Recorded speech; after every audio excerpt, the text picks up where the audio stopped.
McKay Cannon led the Cougars in assists with 7. I think we're second now in the conference, so that was a big win for us, and that's our goal. We want to keep going and just keep this one going. The Cougs had no energy the first half with LMU in the lead by 3. However, the second half they came out strong and gained momentum with multiple dunks and steals while defensively shutting down LMU. The Cougars went on an 18-0 run and increased its lead to 19 points. BYU stays home this weekend at the Marriott Center against Pacific at 7 p.m. Mountain Time. BYU's Yoli Childs is one of 10 candidates for the 2019 Carmelone Power Forward of the Year award. The award recognizes the top power forwards in college basketball. Childs is currently number 18 in career scoring and number 5 in triple-doubles. The award winner will be announced on April 12th. BYU women's basketball hosts more than 5,000 students from 20 different elementary schools across Utah. Kids Day was held in the Marriott Center yesterday. Students participate in activities like lip singing, dancing, and hula hooping, while teachers help the BYU dunk team in their routine at halftime. The game gives kids who don't have a chance to see and enjoy games to come see and cheer on BYU. And for her students in particular, she came from a lower income area and said that most of her students would never be able to come to a BYU game. And it was such a special experience for them to be there and be able to be involved. Even though BYU lost to St. Mary's 78-75, Kids Day was still a success for all the students involved. This event has been held for more than 5 seasons. Not only does the women's basketball team host, but the gymnastics team also participates in the free event for the schools.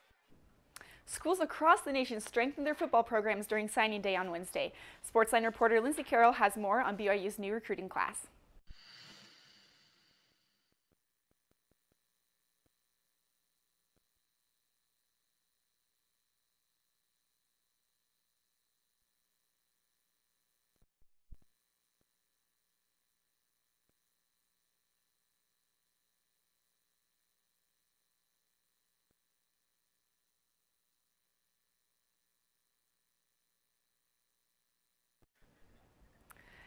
BYU's own Zach Wilson was graded one of the top true freshmen of the 2018 season by Pro Football Focus. With a rating of 83.3, Wilson comes in 3rd after Clemson's Trevor Lawrence and Iowa State's Brock Purdy. In BYU's bowl game this season, Wilson practically had a perfect game, completing 18 of 18 for 317 yards. With this impressive rating for Wilson, it can make BYU fans hopeful for next season. But I should be back by summertime, sometime, just depending on how things go, how my mobility comes back, all that kind of stuff. So. And now for more Zach Wilson news. The quarterback appeared at Saturday's BYU basketball game at halftime with his right arm in a sling, causing some concern in Cougar Nation. Turns out that Wilson had a surgery on his throwing shoulder last month to correct an injury that has bothered him since high school. Because of the surgery, the soon-to-be sophomore gunslinger will miss spring camp when it begins next month. But no worries, Cougar fans. Wilson will be 100% come fall camp and the 2019 season. Sione Takitaki has been invited to this year's NFL Scouting Combine, which is really something to talkie about. The Combine features physical and mental tests, allowing team directors to evaluate players in a standardized setting and can provide a huge boost to players' draft stock depending on their performance. Takitaki is listed as a player that will likely need time in a developmental league and is the only Cougar that got an invite.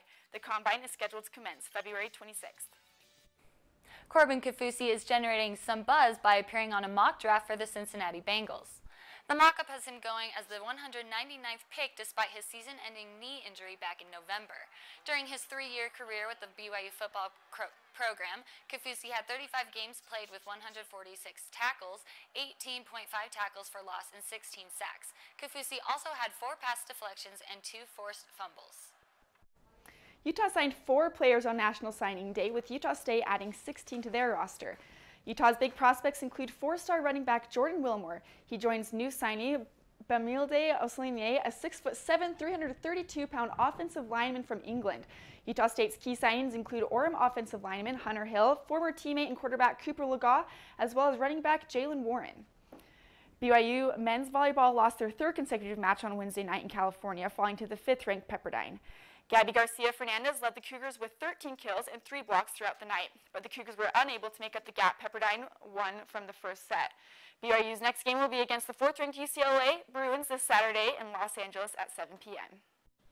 BYU women's softball opened their 2019 season in sunny Mexico this weekend at the Puerto Vallarta College Challenge. The Cougars split yesterday's games with a fall to South Carolina, but held on to win against Baylor. BYU will take on Liberty today and North Carolina tomorrow. A couple of former Cougar basketball players are continuing to make headlines outside of the U.S. Brand Davies continues to contribute to his European team in their Lithuanian EuroLeague games.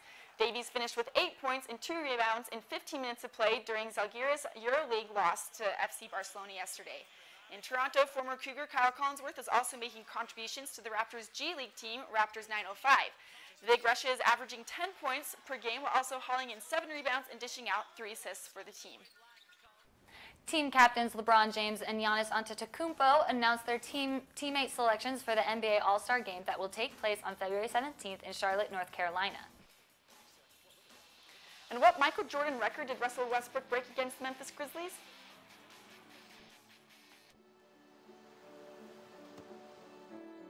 I don't remember how it started. Our back and forth. It always came back. Dad! You probably don't remember what you told me. That was perfect. But I heard every word.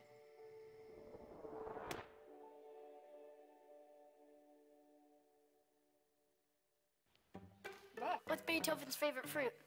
Banana. How does a tissue dance? Put a little boogie on it.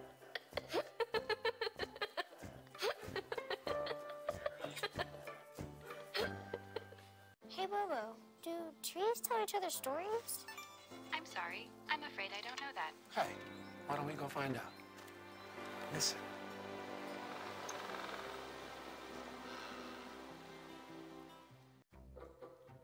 They call me Maxie, but I prefer tripod. I was your above-average four-legged homie, and then wham-bam minivan. Some people pity me. Now that's lame. I still run, fetch, and swim. And the ladies love me. I'm the ultimate wingman. Just don't ask me to high-five.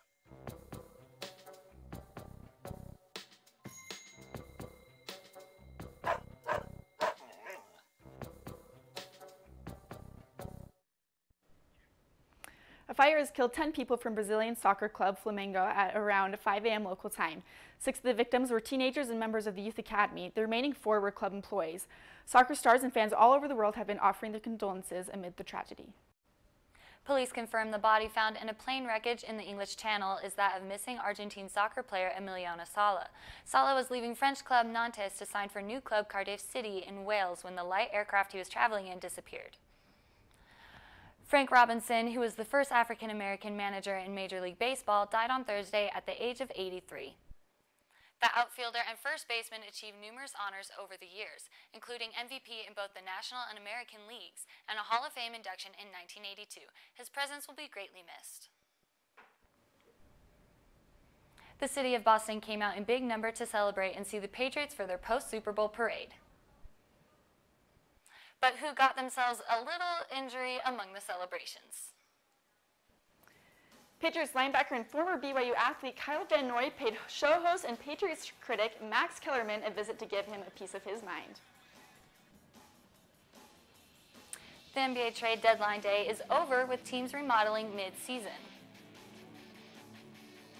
See on page 4 that the projections need to be earthquake. Next Thursday? Seriously? Thursday? Can't do that. This is really inconvenient. I have yoga that day. I have no time for this. So, I can't do Thursday, but I can do Friday. Disasters don't plan ahead. You can. Talk to your loved ones about how you're going to be ready in an emergency. Don't wait. Communicate.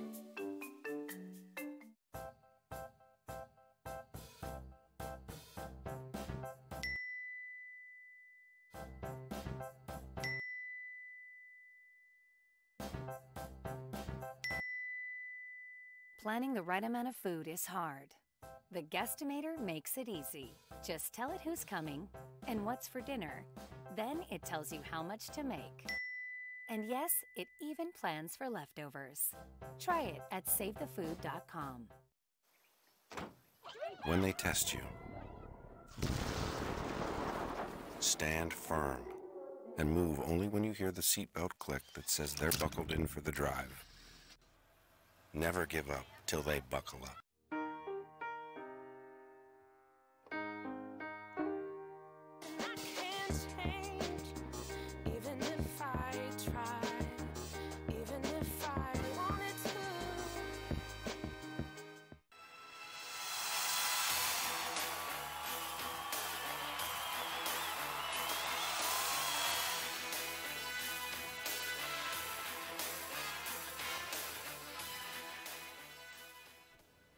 The NBA trade deadline day is over, with teams remodeling mid-season.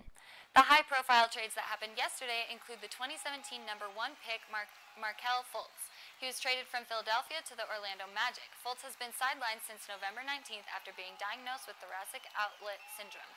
Marc Gasol was also traded. The 7'1" center from Spain is to join the Toronto Raptors. He leaves the Grizzlies after playing 10 years in Memphis. The Jazz defeated the Phoenix Suns on Wednesday in Salt Lake City with the final score of 116-88. This was their final game before the trade deadline. Donovan Mitchell led the Jazz with 21 points, with Rudy Gobert scoring 16 points, 12 rebounds, 3 steals, and 3 blocks. With the Jazz's win, they climb up the standing ladder to 31-24, with the Suns falling to 11-45 for this season. The Jazz will stay at home to face the San Antonio Spurs on Saturday afternoon. Tip-off is set for 3 p.m. The NBA All-Star Game rosters are set after last night's draft featuring Giannis Antetokounmpo and LeBron James. With the first pick to Team LeBron, I am going with Kevin Durant. Kevin Durant. That's a great pick. LeBron and Giannis made their picks live on TNT prior to next weekend's NBA All-Star Game in Charlotte, North Carolina. The game can be seen next Sunday at 6 p.m. on TNT. Oklahoma City point guard Russell Westbrook recorded his 8th straight triple-double in last night's win over the Grizzlies. With the streak at 8 games, this is the longest triple-double streak since the Big Dipper. That's right, Wilt Chamberlain did it over 50 years ago. Westbrook is averaging over 21 points, 11 assists, and 11 rebounds this season for the Thunder, who sit in 3rd place in the Western Conference standings with a 35-19 record. It was an action-packed day in the NHL yesterday, featuring 14 games, including 6 that ended in overtime and 2 that ended in shootouts. Some of the highlights were a 4-0 shutout by the Ottawa Senators against the Anaheim Ducks and an upset by the St. Louis Blues over the Tampa Bay Lightning, as well as a dramatic overtime win by the Carolina Hurricanes over the Buffalo Sabres 6-5. The New England Patriots defeated the Los Angeles Rams on Sunday to win the Super Bowl. The 13-3 win was the 6th Super Bowl win for the Patriots and a 6th Super Bowl ring for quarterback Tom Brady. Wide receiver Julian Edelman won the MVP trophy following his 10 receptions for 141 yards. Congratulations to the Patriots and the Rams for a game well played. The New England Patriots celebrated their Super Bowl victory with their fans in a parade through the city of Boston. The parade saw 1.5 million fans show up to support their team following their victory. However, not everything was all fun and games. Tight end Rob Gronkowski went on The Tonight Show with Jimmy Fallon following the parade and revealed that he had been hit in the head with a beer can. It even left a small cut on his temple. But nothing could bring down Gronk's spirits, and he is grateful to celebrate with the people of Boston. The Super Bowl is over. Many say it was pretty vanilla, but that's not the case for everyone. Kelsey, how are the Patriots keeping the fire alive? Yeah, but Patriots are to do one thing. Tell everyone I told you so. Starting with Max Kellerman. The true Patriot fans remember the summer of 2016 when Max Kellerman went on air to say it could be his next game, it could be a year from now, but he's going to fall off a cliff. But Pats took this as motivation. Patriots fans took to the interwebs, posting pictures like these where it shows Brady when he fell off a cliff. Patriots flashed this sign during the Super Bowl parade showing Max Kellerman's head with the caption, Haterade Player of the Year. And what did the title holder have to say about his award? Well, honored. So what happened yesterday in connection with all of this? A beauty of a confrontation between Van Noy and Kellerman on ESPN's First Take, saying, Kellerman says, what do you have to say about that? And Van Noy replied, "We won the Super Bowl." So all in all, what do fans have to say about this? Well, here's one tweeter who said, Kyle Van Noy's response to Max Kellerman's comment was classic. We won the Super Bowl. So the proof is in the pudding. One thing nobody denies is that the Patriots aren't finished fighting yet. In the world of college sports awards, not all bring in cash prizes or get huge national spotlight and recognition. Sportsline reporter Nathan Israelson talks about how BYU stacks up against the top national competition.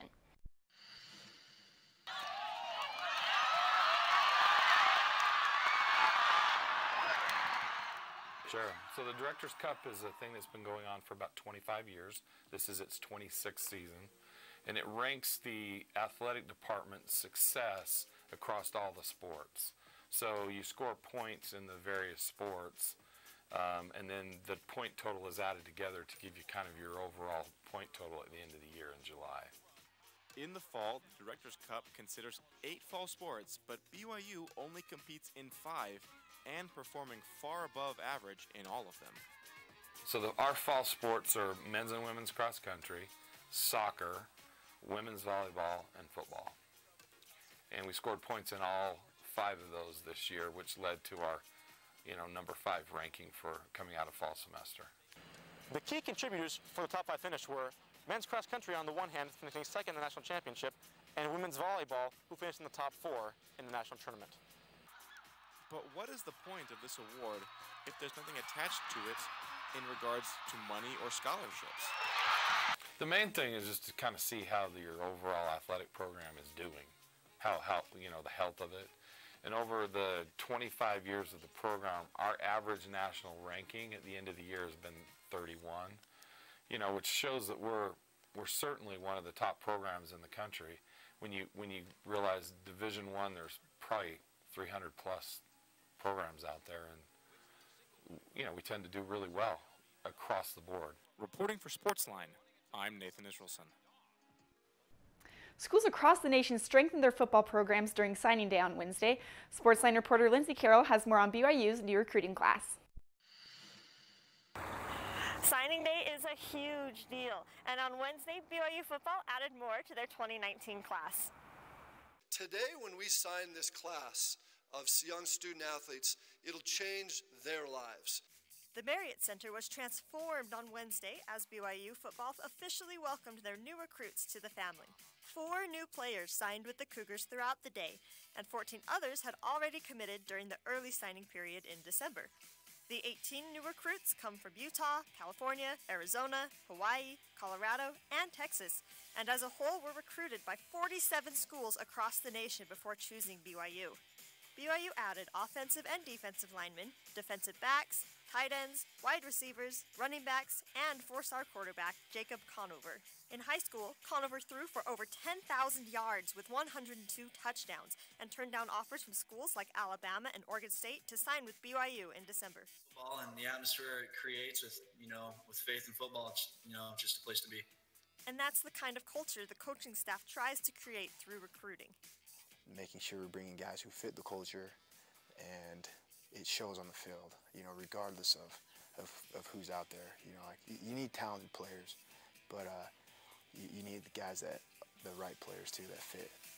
Other standout signees include wide receiver Chase Roberts, who totaled over 3,000 receiving yards and 40 touchdowns in high school, and offensive lineman Michael Daly slammed down 76 tackles and blocked 4 punts in his senior year. With an incredible 10 preferred walk-ons already committed and more projected to follow, the Cougars hope the recruiting class of 2019 will add new strength and commitment to the team. And the newest recruits will enter LaBelle Edwards Stadium for their very first game on August 29th against the Utah Utes. Back to you. Thanks, Lindsay. We've got the top plays of the week coming up, including a big play from the matchup between the Celtics and the Lakers. Hey, Bobo. Do trees tell each other stories? I'm sorry. I'm afraid I don't know that. Hey, why don't we go find out? Listen. Can birds draw pictures? I don't have an answer for that. Dad, do stars visit their friends? Look!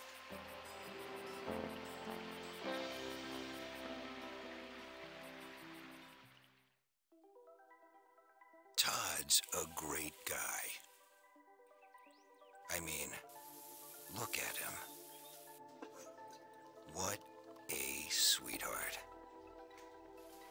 Attaboy. Wait, Todd, what are you doing? How totally selfish and un-Todd-like of you. Come on, Todd. Come on, man.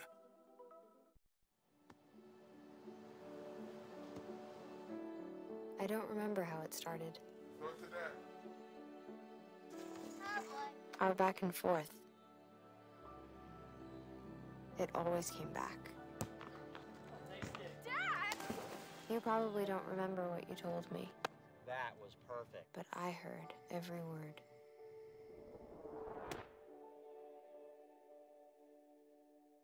Truth is, I'm impressed. I haven't been asked such intelligent questions in a long time. Nice.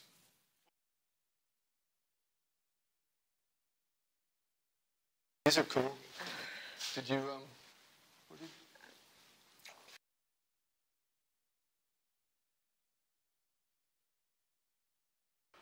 What?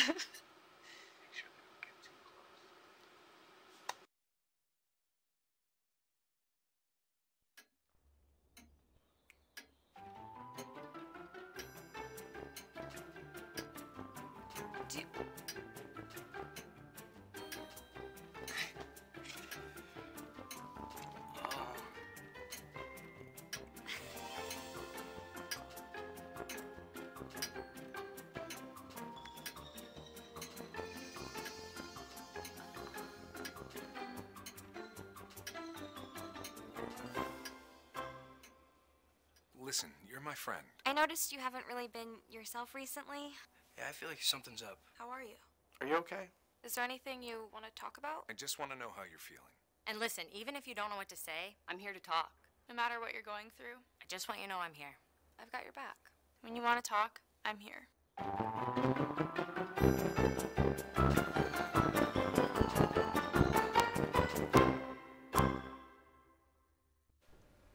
It's now time for the top plays of the week. In at number 3 is BYU's freshman phenomenon, Gavin Baxter. Nick Emery steals the ball from Loyola Marymount and takes it down the floor to assist Gavin Baxter on the impressive dunk. In at number 2, we have Russell Westbrook breaking a Michael Jordan record. Westbrook recorded his 8th straight triple-double last night and surpassed MJ. His record-breaking night included this tricky assist to Terrence Ferguson. And for the number 1 play, we have a classic showdown between the Boston Celtics and the Los Angeles Lakers. Former All-Star Celtic Rajon Rondo nails the buzzer beater, helping the Lakers take down the Celtics in Boston. Alrighty, and speaking of the Lakers, we thought there'd be some big NBA trades happening. Yesterday was the NBA trade deadline. Who are some winners and losers of the trade deadline, Lindsay? Well, I think the most obvious loser were the Lakers. They wanted Anthony Davis from the Pelicans. The Pelicans were kind of like stringing them along, and then right at the last minute, cut them right off. The Lakers were willing to trade their entire team for Anthony Davis, and it didn't happen. Yeah, honestly, I thought that the Jazz would trade and get Drew Holiday, but they didn't. They didn't trade anyone. So they're just gonna have to build on that team unity. By next season, they really should be like this. Okay, Kelsey. Yeah, and I mean, going along with the Jazz, I think what we need to focus on preparing for next season is our offense. Working together, really coming together to sink those shots. Yeah, you know, for the NBA trade deadline, I thought it was a pretty quiet day. I was expecting a lot bigger changes. I don't know if we can really define a winner and a loser just because there wasn't much going on. But I will say locally for the Jazz, I thought last week maybe it'd be a good idea for Mike Conley to come be a part of our team. But now I'm happy that Ricky stayed, I'm happy that Favors stayed, and I am confident in the Jazz moving forward. All right, now it is time for our reminders of the week. BYU basketball plays Pacific tomorrow at 7 p.m. in Provo. They also play San Diego on Thursday at 7 p.m. in San Diego. Women's basketball plays Pacific tomorrow at 2 p.m. in Provo. They also play Portland on Thursday at 8 p.m. in Portland. That's Sportsline. It's Friday, February 8th. To see our reporters' stories again or to share with your friends, check out our website at 11news.byu.edu/News Sportsline. Thanks for joining us today. Have a great day and go Cougars.